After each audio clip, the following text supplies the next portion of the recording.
ശബരിമലയുമായി അഭേദ്യമായി ബന്ധപ്പെട്ട് കിടക്കുന്ന പുരാതനമായ ചെറുപട്ടണമാണ് വടശ്ശേരിക്കര.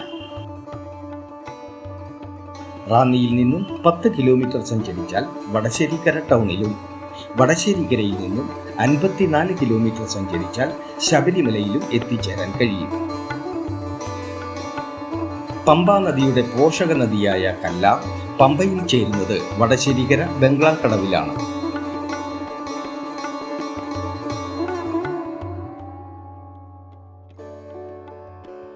പമ്പാ നദിയുടെ തീരത്തുള്ള പ്രയാർ മഹാവിഷ്ണു ക്ഷേത്രം ഏറെ പ്രസിദ്ധമാണ്. മണ്ഡലകാലത്ത് ഈ ക്ഷേത്രം അയ്യപ്പന്മാർക്കുള്ള പ്രമുഖമായ ഇടത്താവളമായി മാറുന്നു. മണ്ഡലവിളക്കിനും മകരവിളക്കിനുമെല്ലാം തന്നെ ഇതര സംസ്ഥാനങ്ങളിൽ നിന്നും ഉൾപ്പെടെ ആയിരക്കണക്കിന് അയ്യപ്പന്മാരാണ് ഇവിടെ വിരിവെച്ച് വിശ്രമിക്കുന്നത്. തൊട്ടടുത്ത് ബംഗ്ലാംകടവ് പാലത്തിന് താഴെയാണ് കർക്കിടകവാവ് ബലി നടക്കുന്നത്.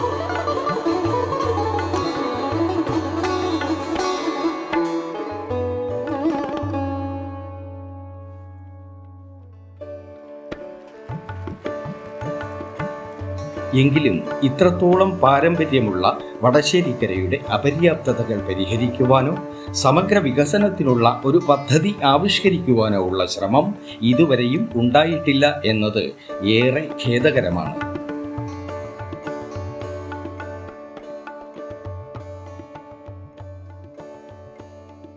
News bureau, Ranni.